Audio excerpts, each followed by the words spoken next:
Okay, thank you.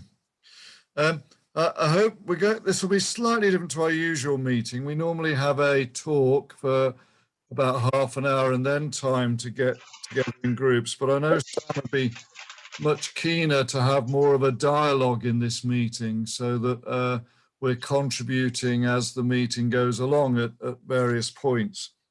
I know he's a doctor in theology, I'm not, so I just hope I can keep up with the conversation as we go along. So I'll do my best. I'd like to welcome Sam first of all, properly. He's a parishioner at St Patrick's, Dudley Road in Birmingham. He is actually, as you will recognize by his accent, a US national, permanent resident in Brazil, where he served as a missionary from 2003 to 2010 with his wife, Rosalie, and he has 3 children. Since 2010, they made Birmingham their third home. He's passionate about Laudato Si, and we'll hear more about that in a moment. He is co-director and gardener in residence with Eat, Make, Play, a neighborhood-based community cooperative focused on regenerating a circular economy that's citizen-led, and project lead on a Laudato Si schools garden pilot with the Caritas Christi in Urbe Catholic MAC network. So we're going to start really by asking Sam about his journey really and what led him to grow in his passion for Laudato Si and its message. Sam. Thank you, David, and welcome all. It's really good to be here with you. I feel like I'm a bit of a newbie to URBACT, to ACTA, because I think I've only been to one ACTA meeting. There was one in Manchester, as I recall, October 2019. I know it was pre-lockdown, and it was good to gather with you. I met some of you there, so I see a few familiar faces, and really, really grateful for this opportunity and for that introduction from David.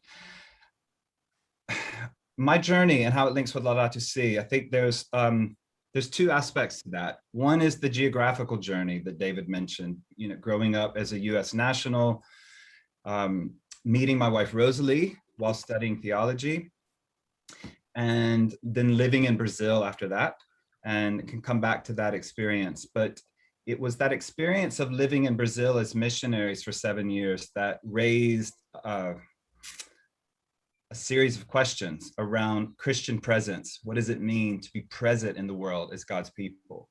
That led me to do doctoral research at University of Birmingham. So that's the short answer of how we got to Birmingham. So I think if you think about that geographical journey, there are 3 homes there. There are 3 homes and significant experiences.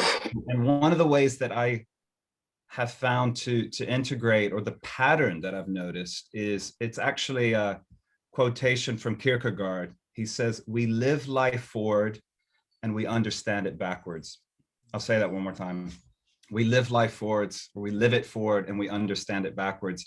And that really rings true for me, because it's really only in retrospect that I think we begin to notice patterns of how God acts in our lives and how we become alive to that relationship, but also more specifically ecological conversion. So the other aspect, linking it to ecological conversion, I would say the coin drop moment for me, it actually happened before I had read Laudato Si. So again, I'm doing a bit of living it forward, understanding it backwards.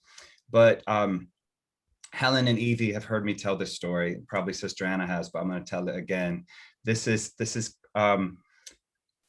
a turning point, a kind of coin drop moment in my ecological conversion. Happened in 2007, and I'm somewhat hesitant about, well, not telling it, but it's it really shakes me up sometimes to think that my first degree was in biology. So I'd studied at university biology and about life and about creation for 4 years. And then I went to seminary at Duke in the States, and I had 6 years of seminary and a lot of doctrine of creation. So I had a lot of conceptual knowledge about creation. But if you had asked me in 2007, Sam, how do you actively care for creation? I'm not sure I would have had much of an answer for you. And what happened was I met a guy named Claudio, who became sort of my big brother figure. Claudio is 10 years older than me. And he is, in effect, my best mate in Brazil, but he's really more of an older brother figure. When I met Claudio in 2007, he was living in inner city Curitiba, about the same size as Birmingham, around 2 million. And he kept going to his balcony. He lived on the 5th floor of an apartment building in Curitiba. He kept making these little trips, and he called me out to his balcony, and he had this amazing vertical garden of veg. He had upcycled 2-liter bottles and was growing veg and all kinds of fruit canes, different things in this tiny space on the 5th floor. And he had a wormery there where he was composting his coffee grounds and his banana peels and his, whatever he could get his hands on to make soil. And Claudio told me then, he said, I grew up on the edge of a favela in Rio, and I always wanted to kind of work the land. But life got in the way. I became a dentist, etc. So now I'm working my way back to the land, back to creation from where I am, from the 5th floor. And I remember immediately thinking, just being kind of drawn into this sense of inspiration of this person doing not the dream, not homesteading with 10 acres, but just the next thing that he could possibly do to get back to creation. And there was a moment when I remember asking him, perhaps because of my biology degree, lots of technical questions about composting and worms. And he said, man, listen, if you want to understand how, just go on YouTube.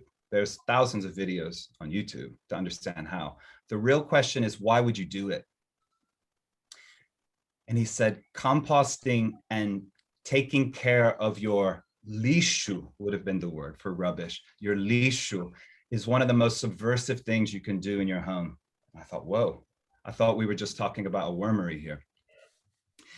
And he said, no, this is what I mean. And he picked up a banana peel like this one here, and he held it and he said, here's the point. In the beginning, God created and God said it's good. If God created and said it's good, who gave us the right to treat it like rubbish? That was the point. He goes, if you start caring for the things in your home, in the everyday, you will radically reimagine the world that God has created. It will no longer be rubbish. It will be creation. So yes, go do your wormery and know that you're authorized to care for it, but you're not authorized to treat it like rubbish. So that was the coin drop, the mic drop, the aha moment, I think, when I began to see creation as creation. Now, I think, this is something perhaps we could talk about in breakouts. Maybe you've had a similar moment where ecological conversion became a new way of seeing, a new way of connecting with creation, a new way of reimagining your place in the world. That was the seed. I didn't have the language for it then. I just knew when I left Claudius, I was somehow authorized, called to respond in some way to care for creation. And I'll just mention one other moment. From that experience, that was 2007. We were living in Brazil then. About 3 blocks from where we live, a community of Claretian nuns, Claretian sisters, ran a creche. And my spiritual director at the time, a woman named Sister Francis, I was telling her about this and how I had started my own wormery with fits and starts and how I was doing my own thing from the 4th floor where we lived in an apartment at the time. And she called me, she goes, "You're working your way back to creation. Let me show you something." And she showed me this kind of football-sized pitch of just tall Brazilian grass behind the creche and saying, "This used to be our kitchen garden. Go for it." You know, she commissioned me to care for this area. And that's where I kind of cut my teeth in gardening. I think that began this journey back to creation. And again, that was pre Laudato Si. I didn't have the language of ecological conversion, but I do remember another moment where I realized this wasn't just a kind of one-off, that moment on Claudia's balcony with the banana peel, that I was on a trajectory back to creation. There was a day where we were supposed to have a work day and no other volunteers showed up. And I was just there, literally on my knees, hands in the dirt under the fingernails, gardening. And I think it was the Holy Spirit, but the quote came to me, a quote that I remembered from seminary. You might know the quote from Saint Irenaeus: "The glory of God is the human person fully alive." That was the quote that came to me. And I realized that this thing about gardening and actively caring for creation, yes, it was a command in scripture. Yes, there's this theological imperative, if you will, this command. But actually what was happening was that I was becoming more alive to God.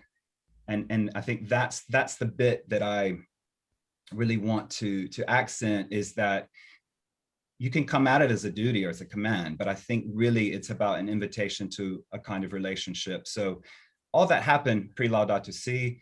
Later, when I read Laudato Si, what I would say is that it gave me the language and a framework to keep living it forward and to understand it backwards. To give me a language to understand what God was doing, and a way to be more fully human, to be more alive to God in, with, and through Jesus.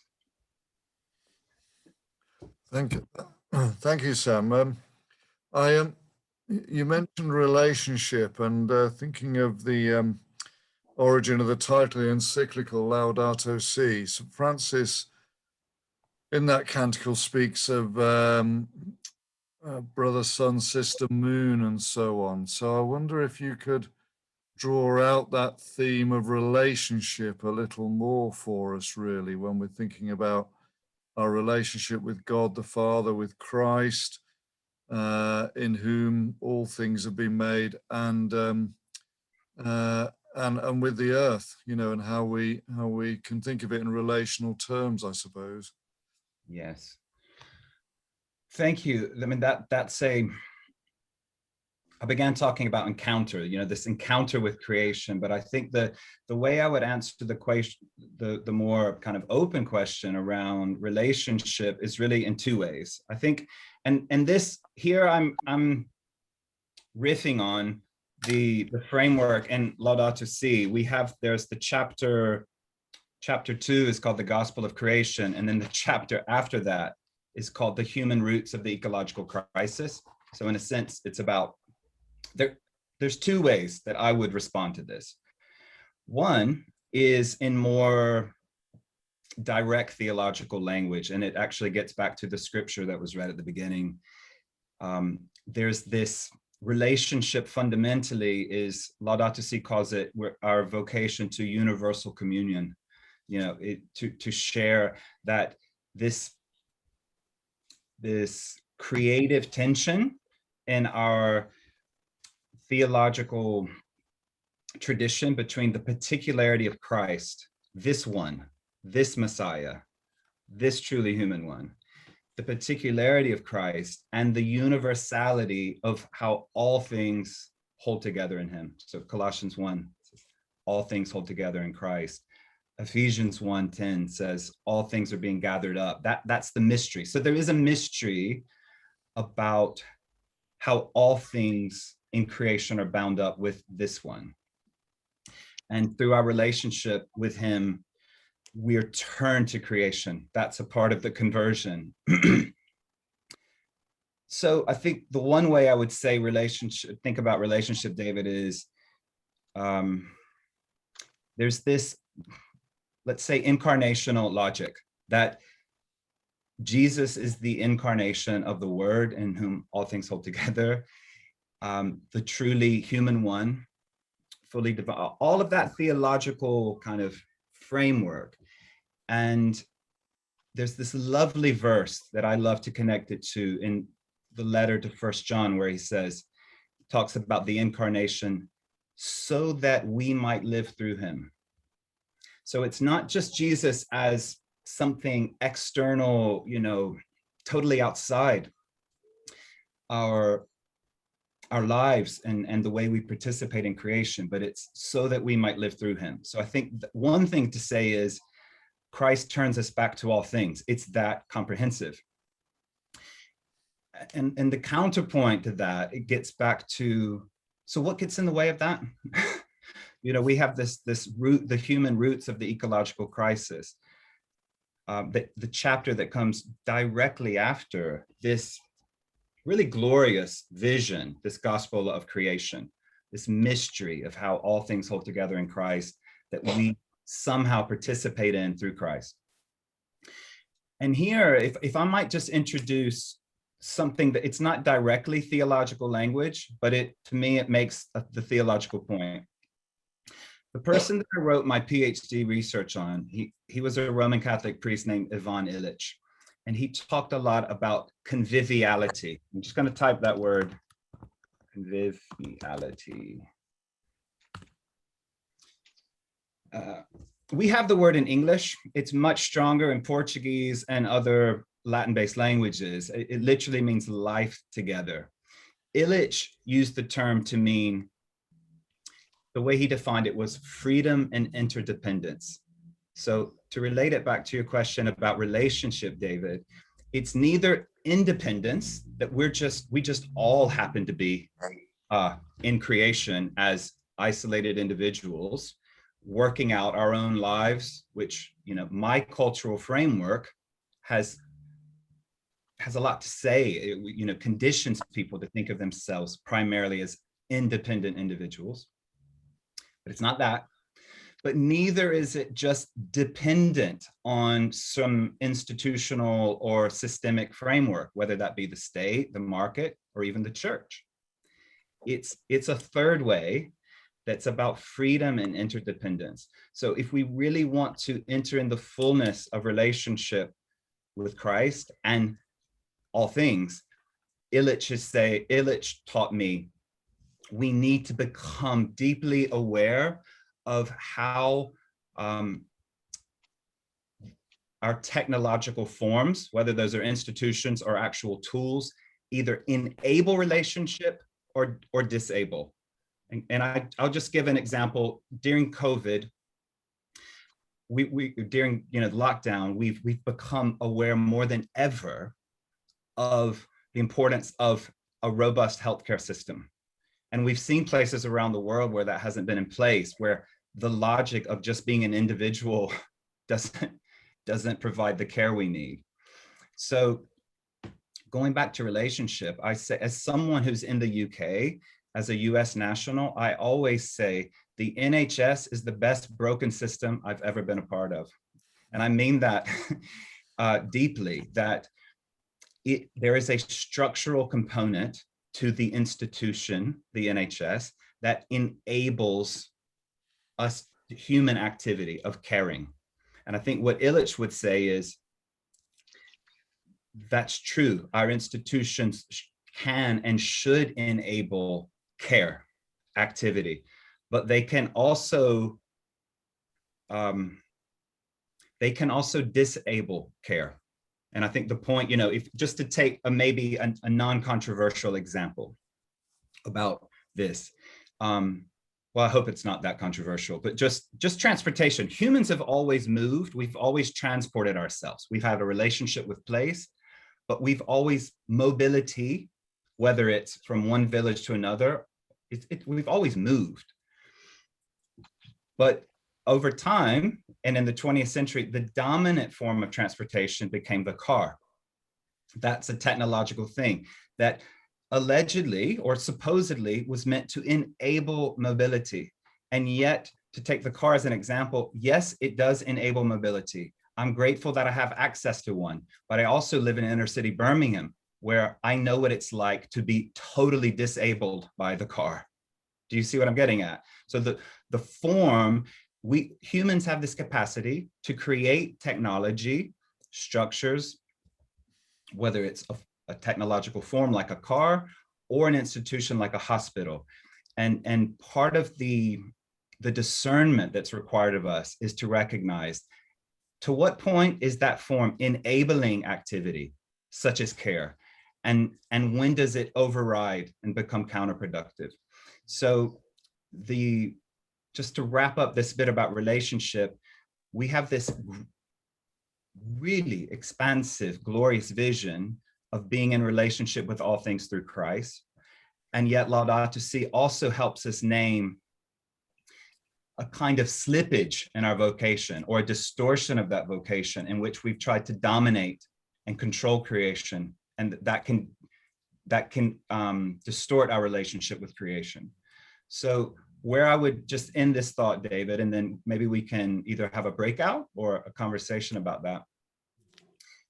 What I would say is the pattern that as the more I go into Laudato Si, there's a pattern around human action and discernment that begins with encounter, and encounter invites reflection.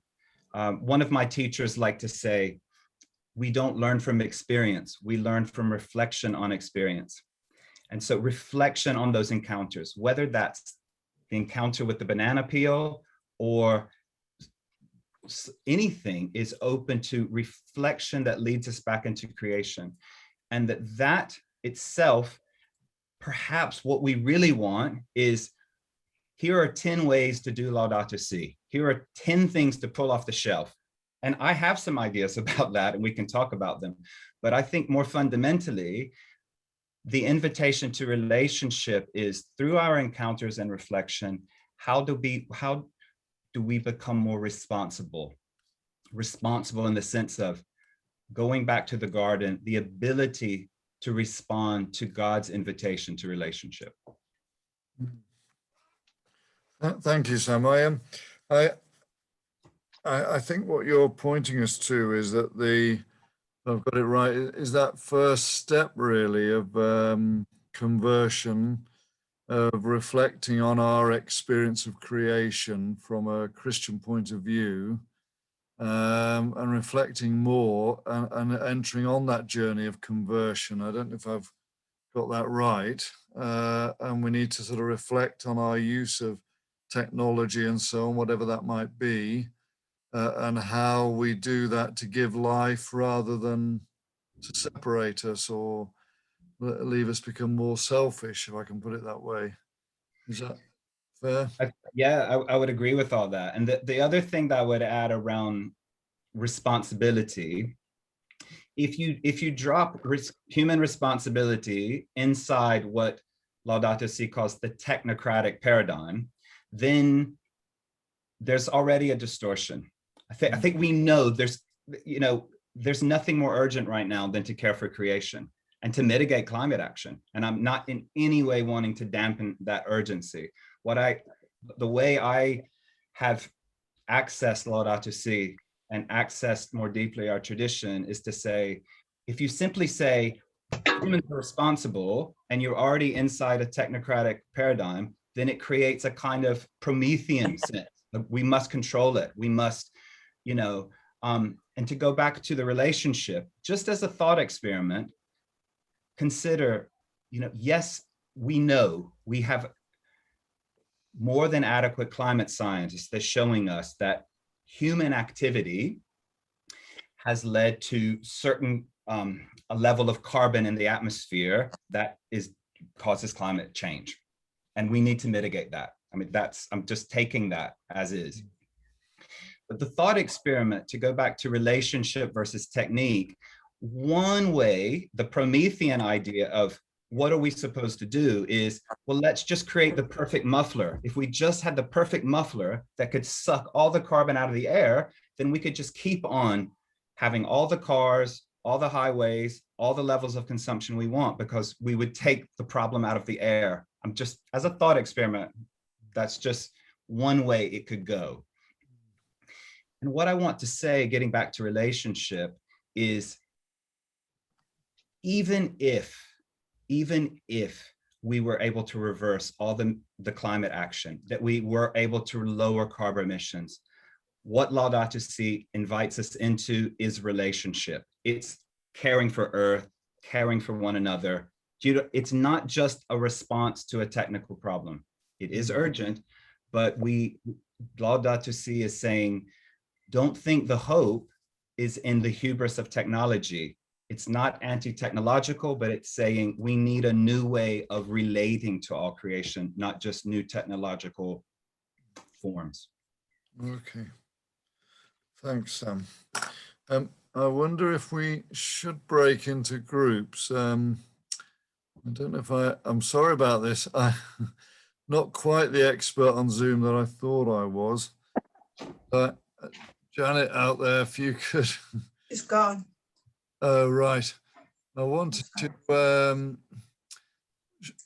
break us up into groups, but I don't know if I have to pause recording first.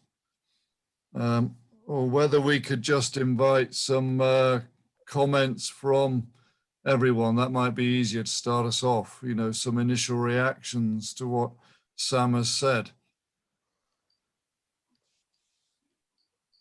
Could I say something, David? Yeah, yes, Dave. Thank you very much, Sam. It's always a privilege to listen to you talk about your experience and so on. I think one of the issues is the danger of reducing the tension to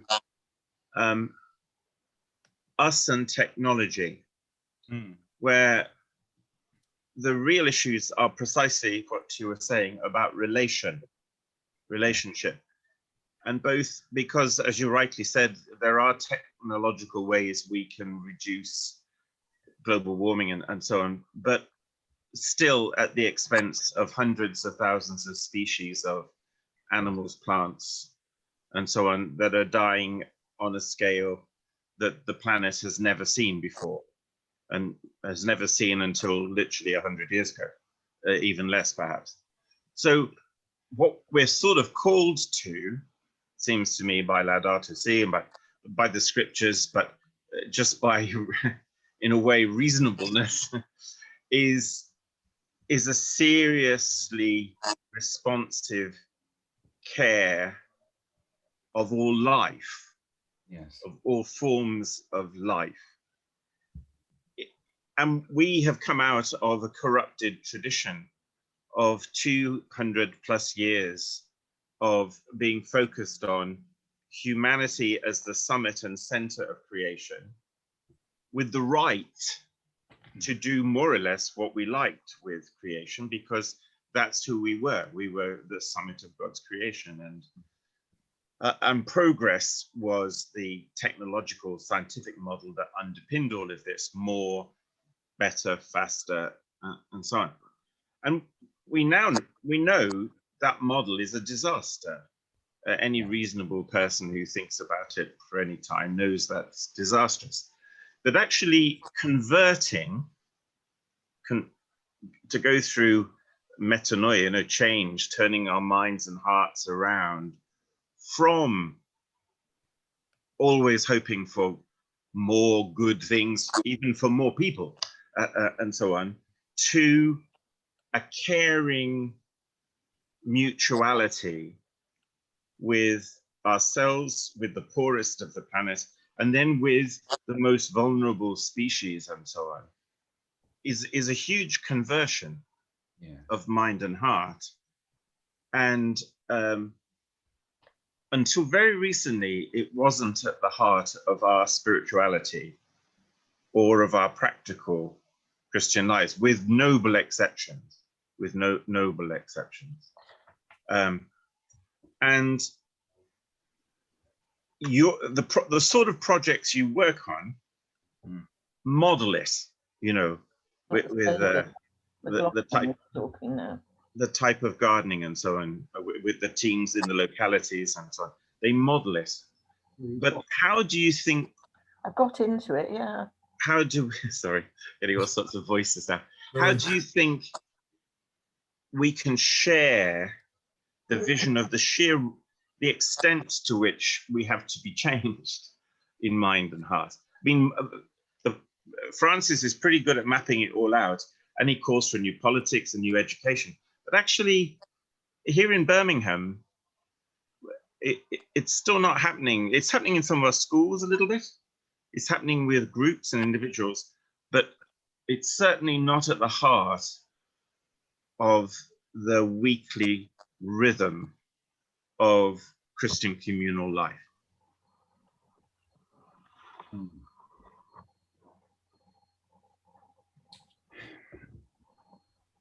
Thank you, David.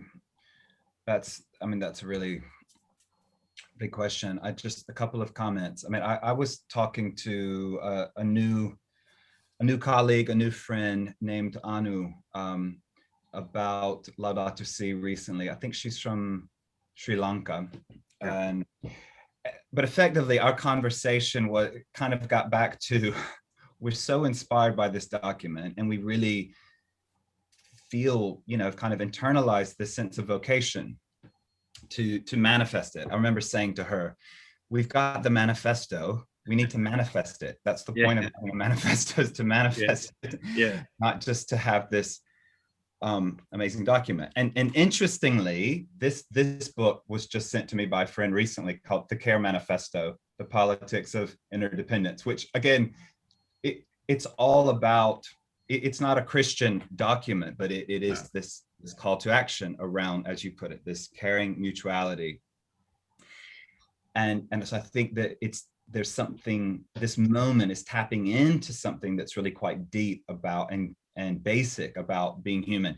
I guess going back to my conversation with Anu, we found ourselves going, so what's short circuiting, why isn't it such a compelling vision? And it's tapping into something that's basically, basic human. Sorry, someone's Fatal fortune or not? Well, if you're not watching, yes, of course. sorry. David, maybe if you just want to suggest people to mute. Yeah. Not speaking. Yeah. Mute. Yeah. I'll do that. Right. But just to continue the train of thought, David, we found ourselves. Can you unmute yourself, Sam? I've muted everyone. If you could unmute yourself. What I was saying was, we found ourselves struggling with, on the one hand, this sense of inspiration and spirit of this manifesto, and why it hasn't gotten as much traction particularly in the church. And I suppose, this is something that David and I did bump into, David Blower and I, in preparing for this. I do think one thing is a kind of, this isn't unique to church, but I do think there's you can have it in a city council as well, but I think there's something around organizational culture. And I'll just mention this, but I think there's something around passivity. And it's again, this is not to throw stones at the church. It's really just to say, we want to come together to act. And as the name of the group says, it's a call to action, to recognize, yes, if you've got centuries of theology that tell you that you're at the pinnacle of creation, and you have a certain, yes, relationship with creation, but that you stand perhaps over above it somehow, to, you have a certain entitlement in relation to creation. And to activate a new relationship with creation, it's going to require some new socialization, some new formation, and experiences. And I think in the church also, I think, again, I want to believe that there's a third way between, it's not just up to priest to lead from the front. But I do think that if you're in a ecclesial culture where you're used to being not the lead dance partner, but the one who responds to the lead dance partner, to use a dance metaphor, I think we need to find ways to dance together. I think we need to find ways of sharing leadership. And I'm aware that the letter was read in Sunday about the diocesan vision and the synodal process. My hope, my prayer is that the synodal process will unlock some of that energy and release it in ways that surprise us.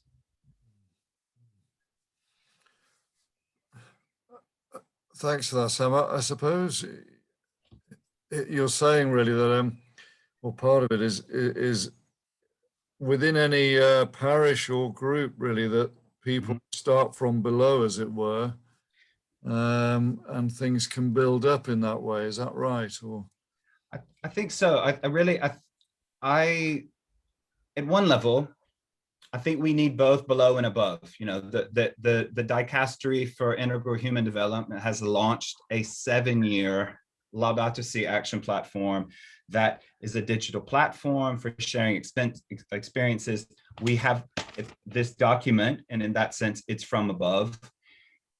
We do have examples, and I'm happy to talk about some of the things from below that I've been involved in if people want to hear that kind of thing. But what I intuit and what I want to pray into and see happen is that it's neither one or the other, that it's more like there's just different kinds of agency and different kinds of leadership, and that the promise that's given to us as the body of Christ, to everyone who's received the Spirit, there's a gift. And I really want to say, to me, the hope, I'm not saying it's got to be bottom up. I do think we need a range of options. I think we need a range of forms of leadership. But what I think is missing, and what I pray will emerge, is that the whole body of Christ, along with our near neighbors, will be activated. Right. David, can I speak? Yes, you can. I think so often we sort of say, the problem's too big, what on earth can little bit? I think this personal conversion is terribly important, because I think deep down in forever, we have considered the creation was given to us to use and not to care for. And that is, I think, the problem.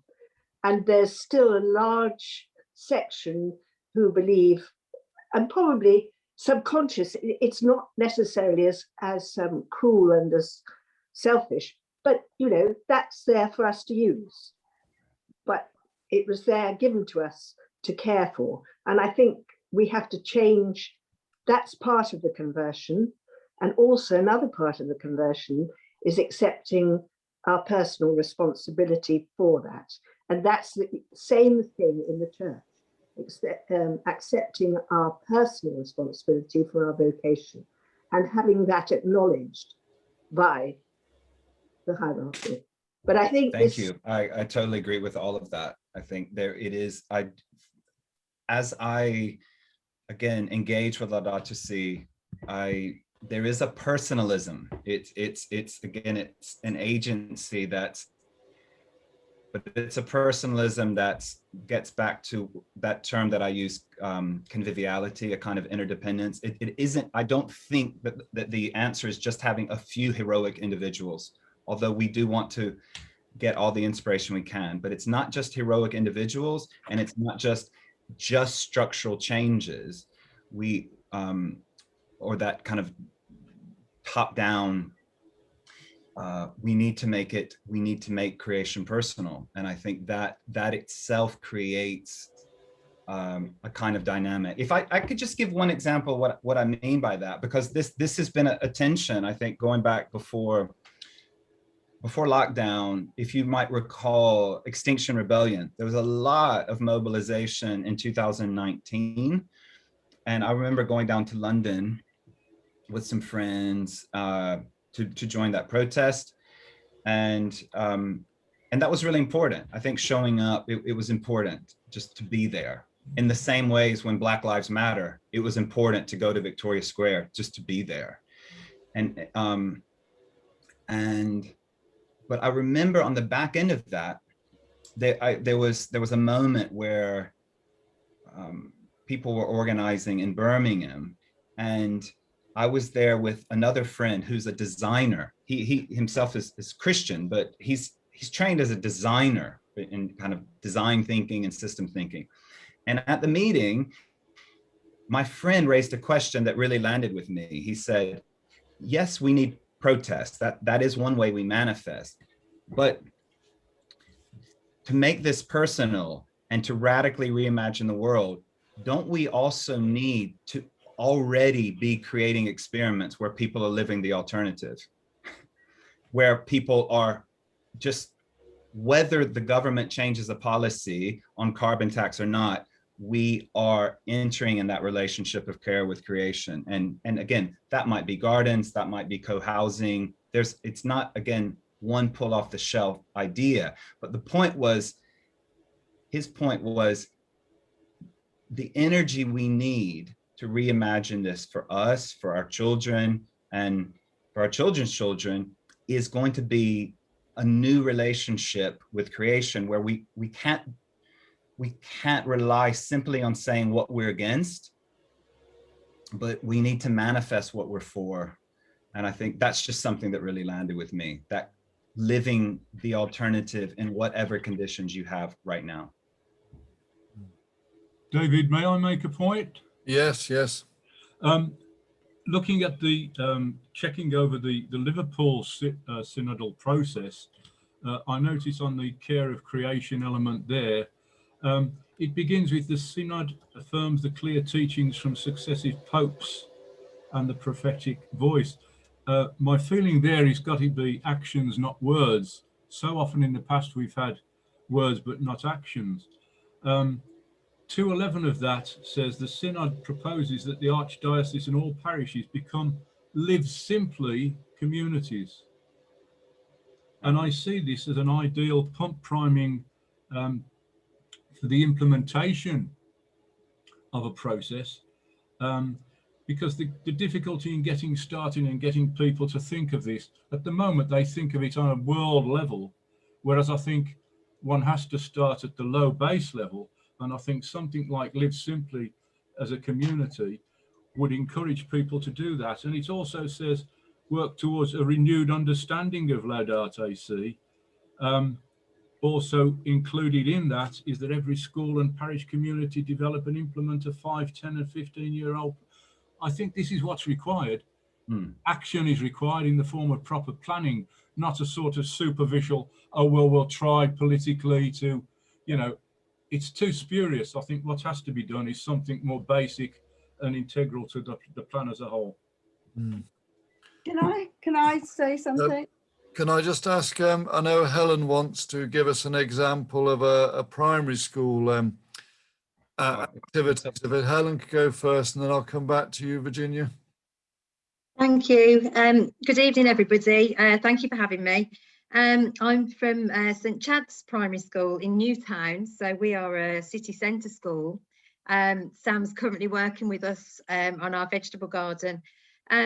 Laudato Si is something that I came across a few years ago through obviously the Pope's letter in terms of how children can approach it. And I've just listened to lots of you talking about the relationships and where to begin. And I can't speak in the academic way that perhaps you are, but I can certainly speak from a point of view where we are doing our very best to get started on this and to be very much part of creation. I teach 5 and 6 year olds, and the main thing that we talk about is being stewards of God's creation. We talk about how we are part of the creation, and that to be a steward of God's creation is to look after every part of it. So we talk about caring for each other with kind words, being polite, being helpful, being thoughtful, and we extend that out further then. And we do very simple things, but very effective things like talking about putting our own rubbish into the bin, not wasting our food, turning the tap off when we wash our hands. Recently we've been out making a bee garden, so we've been planting, and the children have taken a lot of responsibility themselves, to the point that when we go out to play every day, one of them always grabs the watering can to go and water the plants. So it's not me telling them what to do, it's them coming up with the ideas of how they think they can protect God's world, but also very much how they are part of this creation and they are there to look after it for God. And I think they really do take this on board when they look at what's around them. They look at their own little world and they look at how they can improve that. And I think even as grown-ups, that's quite often a very good starting point, looking at where we are now, and how we can work with others to put ourselves right into creation. We've got a long way to go at school, a very long way, but it's very exciting. And I think the main thing is that not what the children do, but how they feel that they are part of this creation and how they move further and forth from here as they go into secondary school or as they go home, how they take this message with them and how they sort of live their role in creation, if you like. So there we go. That sounds great, Helen, I must say, and I can see Jean applauding. And Bob's point about parishes taking on the CAFOD, you know, live simply. I wonder as well if when I was a governor, the school I was a governor had a forest school, and we're thinking along some of those lines. And I wonder, Sam, I don't know if between Live Simply and maybe the primary schools, which I think virtually every parish has, you know, that the schools could become a source really for parishes to build on this, really, on their ecological response. Is that, have we got two routes here which could help? Yes, I think that's so good. Helen, thank you for joining the call, and it's I really am inspired by all those seeds that are being sown at St. Chad's. Just to give a bit of context for people that might not know this, one of the practical experiments around doing this that really does jive with this idea that we need to have sustained and embedded ways of getting at this is there's a pilot project called Laudato Si animation. We borrowed that from the global Catholic climate movement. They talk about Laudato Si animation and animators. And this is the school's pilot and it's about establishing, this came out of a conversation in November when I was asked to be a foundation governor at St. Edmunds and St. Patrick's, which led to conversations with the Caritas Christi Network. St. Chad's is a part of that. And I'll just read this bit of text because this was the vision. The purpose is to support schools and the Caritas Christi Network across inner city Birmingham to design and develop practical ways of living out the vision and values of Laudato Si. And then the framing bit of text around that is, since 2015, Laudato Si has served as an inspiring call to action to care for our common home. Now, in the midst of climate emergency, the COVID pandemic, and increasing economic instability, more than ever, we are called to live out the values and vision of Laudato Si. The time has come to move from what is to what if. And we raise this question, what if Catholic schools became the primary context for transforming the throwaway culture, Pope Francis calls it the throwaway culture, into this culture of care? And what if they became the primary context for training what Lorna Gold calls the climate generation? Not because it's our children's problem to fix, but because they're the first generation to inherit this in their face. And so the pilot was, well, it's began in January. I've done a few sessions with St. Chad's. I was with the head teachers of Caritas Christi today at Oratory, and we were talking about where this goes. And I would totally agree with Helen. It's not, I think the real significance of this kind of work is not just what they plant or, you know, the mechanics of gardening. It's more of the garden as this infrastructure to radically reimagine our relationship with creation and to have everyday experiences, that it's not just a token, but it becomes part of their lives, their families' lives, and could ripple out into their neighborhoods in that way. I just want to give Virginia the chance to speak. My name's Virginia Lee, and I'm part of the parish of St. Joseph's here in Malvern. I have been, and I still am, a member of Greenpeace, which of course has been campaigning for many, many years. And also for locally, the local transition Malvern Hills movement, which the transition movement is a global movement.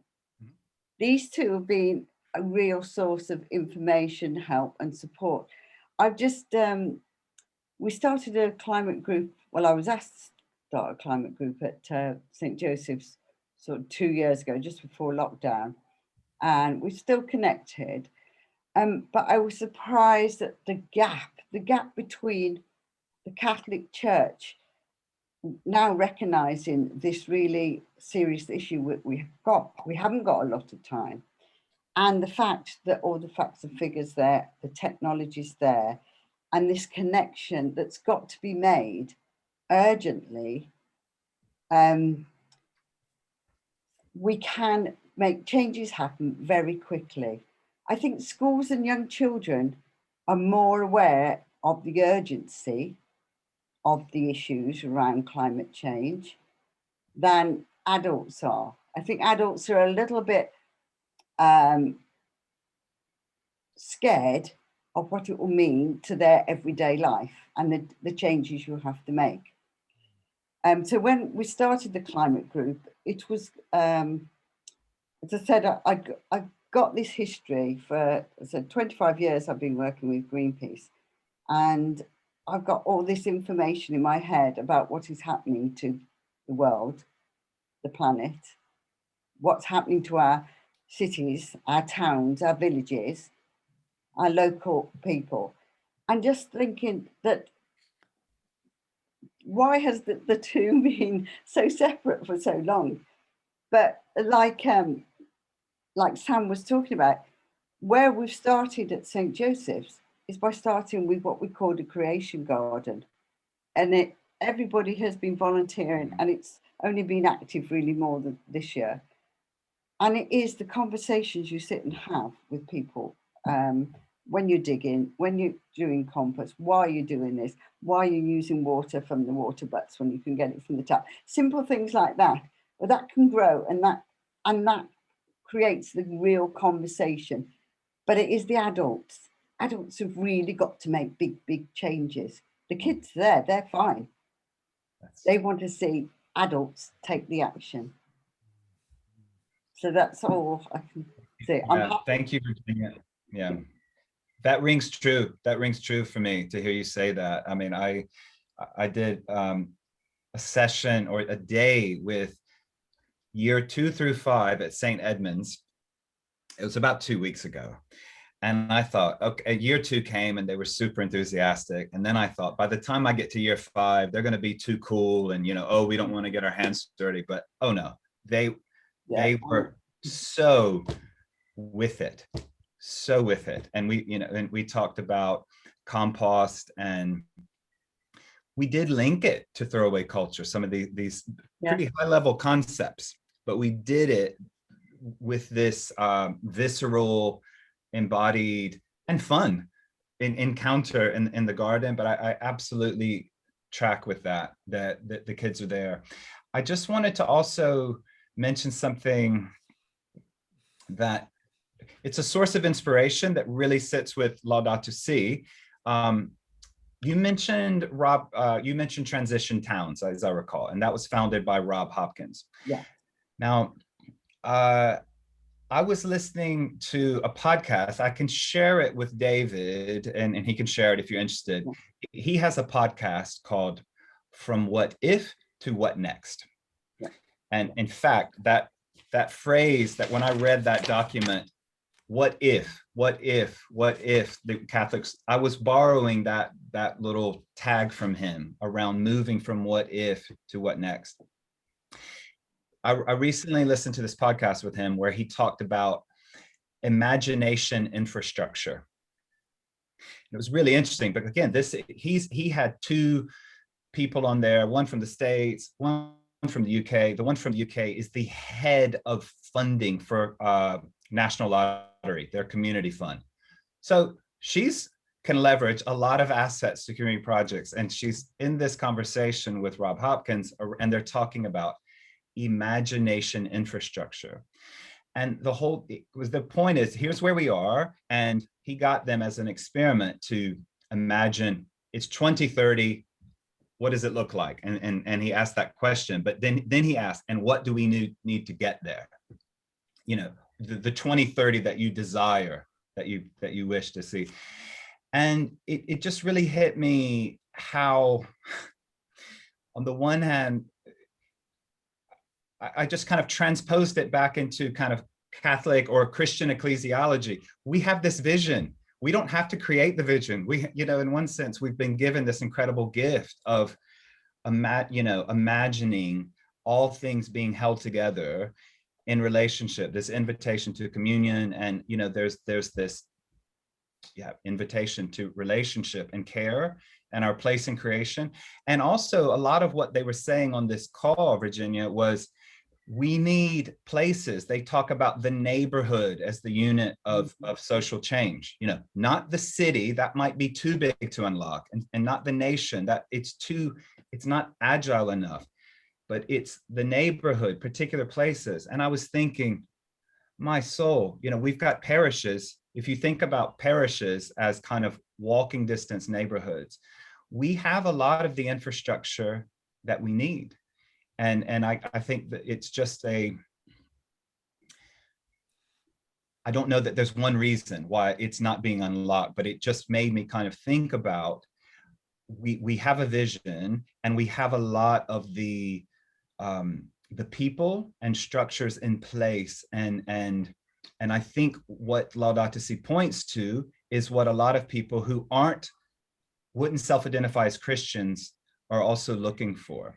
I see my lovely priest, Father John, with his hand raised, so I'll pass to him.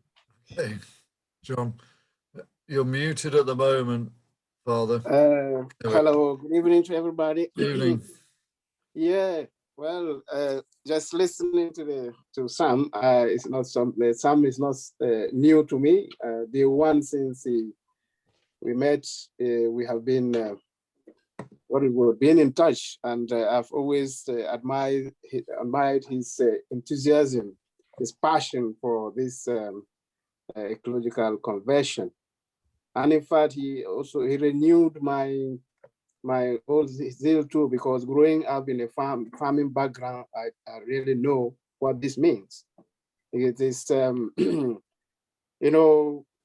up in a farming background, everything. I mean, we live even with the animals, the chicken and all those things there, and the droppings, everything was used to throw into our farms and all those things. Yeah, it reminded me of that. And it's sad to know that this moment in our place, the trees and all these things don't happen again because of modern farming and other things. And when I met Sam, he just reintroduced me to some of the things he had been doing. And of course, I have been able to make my small little garden. And very soon I will be planting new things there.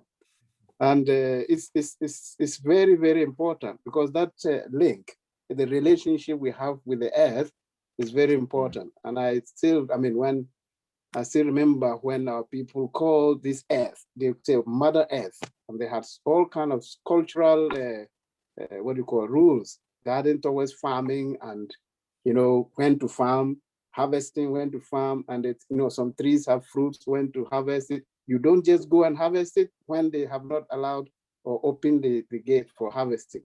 All of these still run in my mind. I say, oh my goodness, I had something, I had a background, so I can really reactivate it. And I thank Sam for bringing this back to, and it's very fantastic. And I've been telling my parishioner, look, we are sitting on gold. It's just only how to dig it up there and get it. So Sam, thank you very much. You make us proud. Very good. Very good. Thank you. I am I'm very conscious of two sides to this myself. That there's the personal conversion, I think, because I'm very conscious of my own stepson who's 33, looks aghast at me when I don't quite get some of the issues or what we need to do to respond to the climate change crisis. So, you know, if he tells me he's eating less meat, you know, I have to be honest in this meeting. You know, I've said, why are you doing that? And, you know, there's my own personal journey.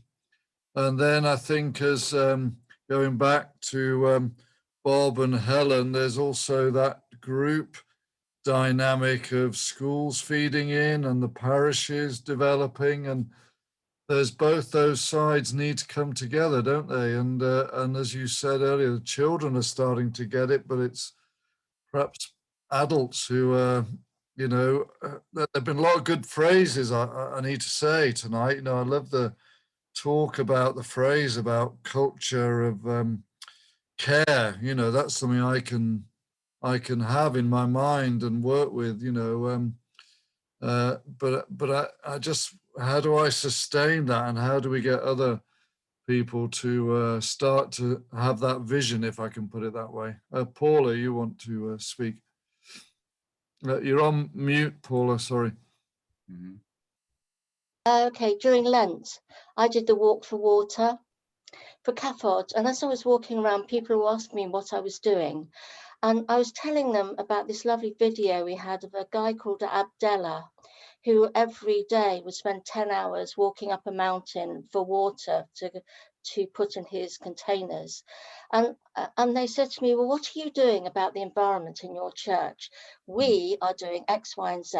And these were non-Catholic churches that were doing so much. And I went and I did a bit of investigation, and the answer was absolutely nothing.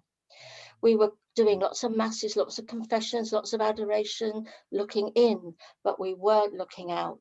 So what I have done is I've started a Laudato Si group. We're called Caring for Creation. We've met about 4 times so far. What we do for about the first half hour, we take it in turns to look at a chapter of the Laudato Si. We are taking a theme that we're putting into the church newsletter. At the moment, it's about wearing cloth face masks rather than these disposable ones that are found in landfill or on the verges. And everybody's talking about this after church. It's just brilliant. And we have decided, with the priest's consent, and we're involving him as well, to look at the Live Simply Award to see how we can open it up now to the parish, and open up in maybe September the Laudato Si to the parish, and look at the Live Simply Award together. So that's all stemmed from this guy Abdella, who lives in Ethiopia, and that's where we are. Very good. That sounds great. Thank you. Thank you. Sam, I don't know if you want to say something about how we could forward, really, because we're almost 50 people have been in this meeting, you know, covering lots of parishes, and we've heard good stories. Do you have some thoughts about opportunities we can build on, or? For sure. I thank you for that question, and I'll come to that. I just see, is it Father Damien? It seems sorry. like his hand's been up for a while. Just wanted to give him a chance. Sorry, Father Damien. If you'd like to unmute. Yeah. Good evening, everyone. Yeah.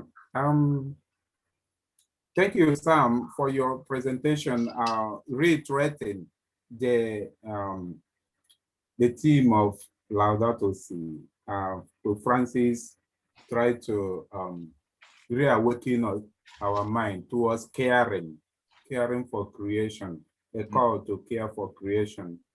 And as Father John said, it's since 6 years that encyclical came on board, there has been awakening of being conscious of, how we treat creation around us, to treat it better.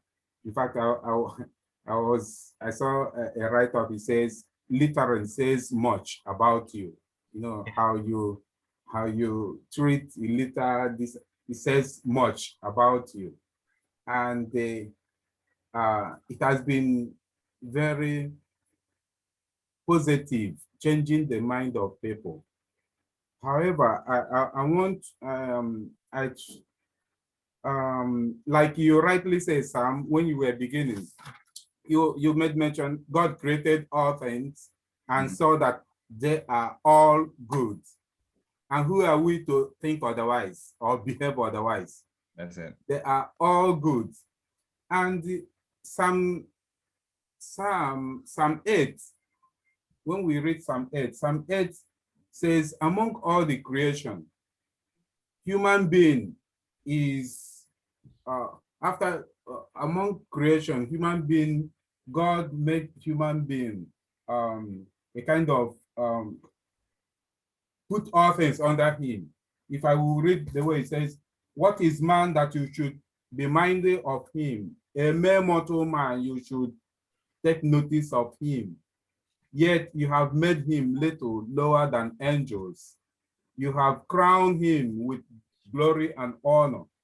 You have given him dominion over works of your hands. You put all things under his feet. So what I'm saying is, in as much as we should not lose sight of creation, human being is number one of the creation. Yeah, and we as well called primarily not to neglect that. We are part of creation, in as much as we shouldn't, litter, treat animals or environment negatively. We are very much, it is very much a big responsibility upon us to treat human beings, our fellow human beings, give it the primary care, because if human beings are not, the relationship is not built and there is no care, it will show itself in our lack to take proper care of other part of creation. So when we see a kind of, someone mentioned earlier, 3 person who mentioned, when we don't speak well of others, you see divisiveness, you see discrimination, you see clannishness. If you are living in such spirit and you are caring for garden, caring for whatever, something is still, a big question is lacking somewhere or is hanging. So creation is holistic. That's really what holistic, that we begin with human being and continue to other created beings, because all of them before God, they are good. And who are we to think otherwise or to behave otherwise? So that's my take. I don't know. I'll let Sam, if I could ask you to finish our talk, if you could have a couple of minutes, and then I need to sort of bring the meeting to an end with a bit of admin and then a final prayer at the end. Okay. So David, you mentioned, or you invited me to think about opportunities. I mean, this is where I'd like to say a little bit more around things that experiments or ways that I've found into kind of manifesting Laudato Si. We've already talked about this, the schools pilot, and that will likely continue. I think they're the Laudato Si school pilot with the Caritas Christi network. So that's one thing to watch. I totally agree with Virginia's comment. I think there's something about beginning with young people, or putting the kind of focus of attention on equipping young people to give them what they need to encounter creation, but also to listen and kind of catch their sense of wonder and their capacity to care. So one thing is the Laudato Si schools pilot. There are two other things that I just briefly want to mention, and what these two have in common is Laudato Si says on care for our common home, and actually Pope Francis didn't write it just to Catholics, not even just to Christians, but dear everyone. It was a letter to everyone who shares this common home. And where I found myself is in enacting what Laudato Si calls civic love. It's where you bring your whole self, but you're not in public simply as St. Patrick's Catholic Church or whatever your parish. And I just wanted to give you a couple examples of how I have found myself living out this vocation and talking openly about. People ask me all the time, why do you do what you do and what inspires you? And I talk about Laudato Si. I even talk about the concepts of throwaway culture, culture of care, convert, these concepts. But there are two projects or two platforms I want to mention. One, in our neighborhood, I'm a co-director for Eat, Make, Play. Eat, Make, Play began as a community event to big up an underutilized green space by Edgbaston Reservoir, if you're familiar with that. And Eat, Make, Play, to cut a long story short, at that event in 2019, another organization came to us to partner to start what's called a share library, or you might have heard of a library of things, where just like you have a free membership to borrow books, well, you borrow things. And so we have a share library in Ladywood on St. Vincent Street. And it opened the same week that the restrictions came into force in March of 2020. So we've been doing it in fits and starts. But what I want to tell you is just how that one experiment of having let's just call it a high street shop. It was the Nissa Essential that had been vacant for 5 years. We took over the Nissa Essential shop fitted, and we did community research. What would you like to use that you don't want to have to own? And we bought some things. One of the most popular items is a power washer. Who wants to own a power washer? But you might want to use it 4 times a year. And I know this is really granular and really at one level basic, but I can't stress enough how just having that space in the neighborhood has activated. Well, one thing it's done is people aren't throwing stuff away. They're giving it to our shop. Like, oh, you mean I can give you my slow cooker that I only use 4 times a year and I can borrow it back, but other people can use it and I'm decluttering my house.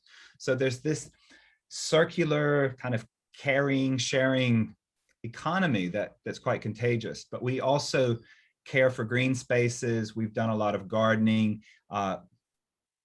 I think I can say this on this call, that you're not going to report me, but a lot of it is guerrilla gardening, that the council has neglected green spaces, and we've just decided to common the space, to care for it.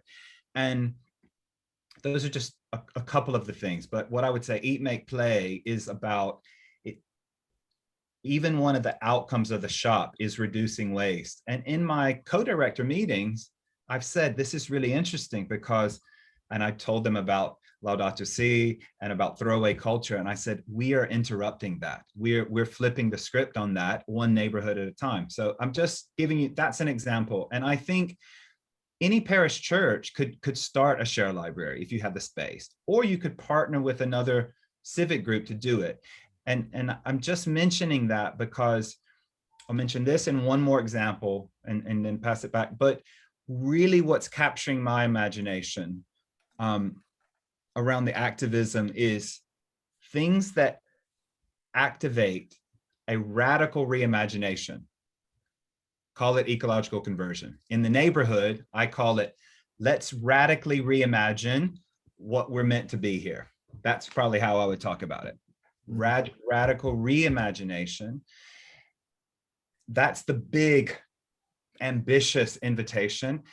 And what everyday practices and infrastructures do we need to do that? So it's both the radical reimagination. Oh, do we want a car club? Because we're tired of, you know, looking at our car be parked for 95% of its life and be stuck in traffic. So, you know, that would be a pretty ambitious project. Or do we want to buy from local producers and start a food hub? These are things that we're already talking about because of the share library. But it's the everyday infrastructures that, again, I think any parish church could unlock that really captures me. And the other thing that I'll just mention is it's something that's also come to our neighborhood. You're probably familiar with this document, Let Us Dream. Now, on page 64, an economist named Kate Raworth gets a very honorable mention. Kate Raworth has written this book. Kate's based in Oxford. Again, I can send David some links. She has a lot of TED Talks. She is probably going to get the Nobel Prize in economics one day. This book, it's Donut Economics, 7 Ways to Think Like a 21st Century Economist. So the train of thought is she was mentioned in this book as a guiding light in the kind of economics that we need, that's regenerative and distributive and doesn't just, you know, reproduce the throwaway culture and growth at any cost. Very briefly, the donut, she started to draw this, and the idea of the donut is to meet the needs of everyone. So that's one thing, is about meeting people's needs, but within the boundaries of the planet, one planet living. So she drew this, the inner circle represents the social foundation where we're meeting the needs of everyone.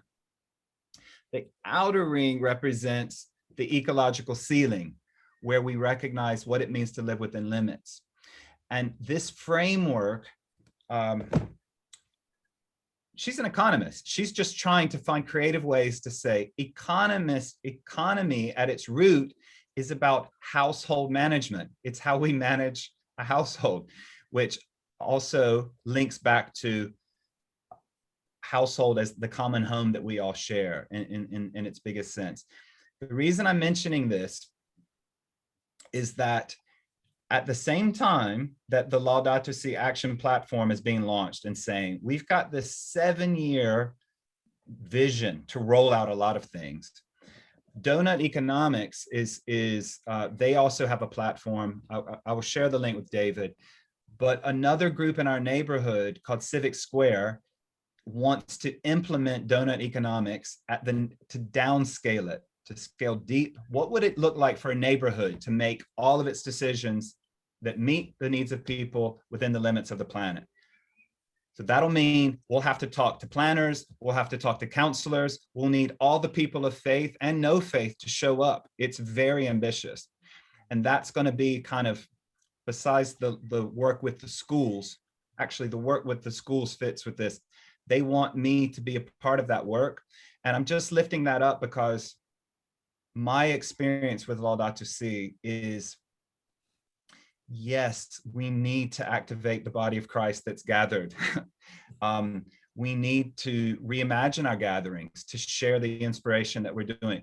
But we also need to find alliances and collaborations with people who share the common home that don't share our faith.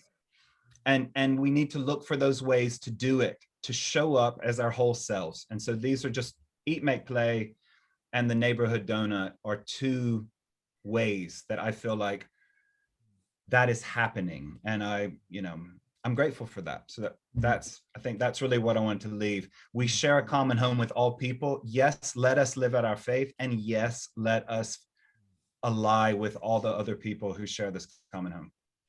Thank you, Sam. I am just from a personal point of view, I want to say 6 years ago, when Laudato Si was first published, I attended a talk in my parish where, you know, the speakers went through Laudato Si, through the chapters over 2 evenings. I went away and I just forgot all about it. And I sort of thought I had an understanding of the chapters of Laudato Si, and listening to you and talking to you before the meeting in preparation, I'm far more conscious now of how in Christ, as a follower of the gospel, it's about that conversion. It's about the conversion to God's world.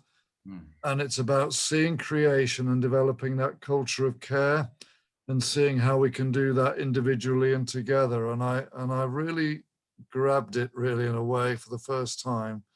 And, you know, listening to Bob and to Paula and the lady in Malvern, whose name I've just forgotten, I'm really sorry. Yeah. But, you know, in my parish, I'm going to get that Live Simply parish started and move that way. And if we're all starting to work with our own parishes, we can move things. And if maybe we could work with justice and peace and even interfaith, because as you say, it's for all people, not just Catholics. So hopefully as ACTA, we can be a force in this really, which would be really good. Amen. Thank you very much. Thank you.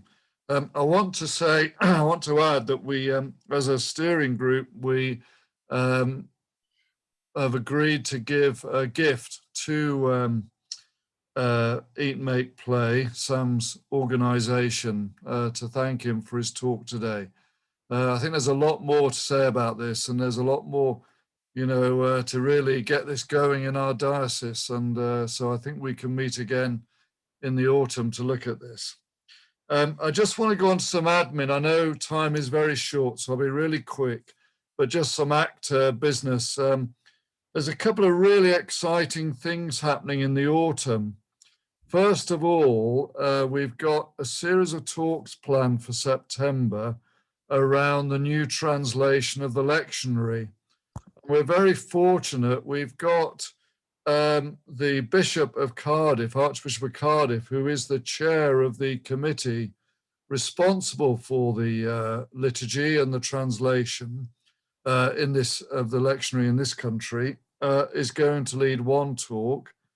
But also Henry Wansborough, who is, as you know, a lead figure on the New Jerusalem Bible translation, is willing to present another talk. So these will be national talks being organized by ACTA. And we're also hoping to get some female theologians so that we're going to hear two sides of the debate about the translations. And we're also going to hear side of the debate about inclusivity in the translation. So I think that'll be a really brilliant opportunity to hear all sides of that debate in September. So that will be on the ACTA website, but we'll also advertise that to you in due course. And the other thing that I think is really exciting is, as you probably know, the Pope, who is Pope Francis, is really trying to move forward the synodal process, you know, really develop the voice of the laity in the church and broaden out ministry and so on. So he has made the synod now a process over 3 years, and encouraging all dioceses, really, all bishops' conferences to take part in this synodal process. So our national conference in the autumn, it will be a Zoom conference. We felt that was the safest way to go, to involve as many people as possible. But I'm very pleased we've got some really powerful speakers who are going to talk to us in October, on Saturday, October the 14th, about synodality. We've got Sister Gemma Simmons. We've got the two priests who organised the Liverpool Synod, which is the only diocese to have had a synod so far, and theirs is coming to conclusion at the moment. We've got Peter Coghlan, who was actually present at several bishops' synods in the Vatican several years ago now, in the 80s, but will have a real insight into the Vatican and how that responds and how it does these things. So I think we'll have some really good voices at that about synodality. And I know as ACTA, we would like nationally to be a real voice with bishops, the voice of the laity in contributing to this synodal process. So we hope you'll all be part of that with us over the coming 3 years. The other thing I want to mention briefly is we obviously changed the time for this meeting. I'm going to put our email on the chat now. So if you do have any thoughts about when we should have meetings, whether an evening is better than Sunday afternoon or you prefer Sunday, because we're going to keep our meetings to mainly Zoom for the coming year, please let us know. And also in particular, if there are themes either from today or other themes you would like to hear at these meetings, then please email us at ACTA. Our email was in the newsletter. It's on the Dawson website advertising this meeting, and I've put it in the chat. Email any thoughts, any reflections, or if there's things you'd personally like sent to you from this meeting, email us. But I will send out to every member of ACTA all the things that Sam sends on to me. So I'll do that anyway. So I will finish with a short prayer, but I'd just like to wish you all a good summer. The steering group are meeting in July, where we're having a morning of reflection and prayer and to decide our program for next year. So please do let us have your thoughts before mid-July.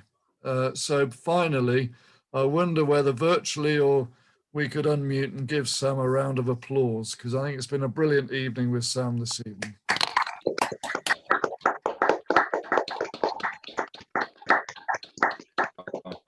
Thank you very much, Sam. And this final prayer is a Celtic prayer, which I think is from the community of Iona. Oh, yes. There is no plant in the ground but tells of your beauty, O Christ. There is no life in the sea but proclaims your goodness. There is no bird on the wing. There is no star in the sky. There is nothing beneath the sun but is full of your blessing. Lighten our understanding of your presence all around us, O Christ. Kindle our will to be caring for your creation.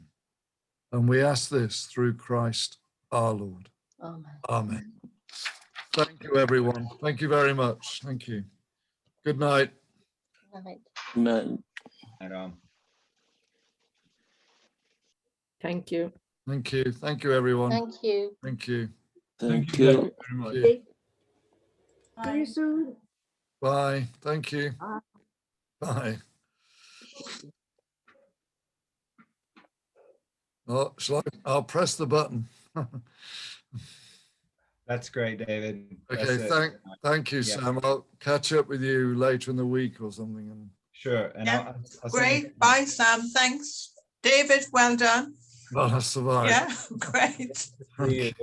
Yeah. Can we have the recording? Can I need to share it with others, please?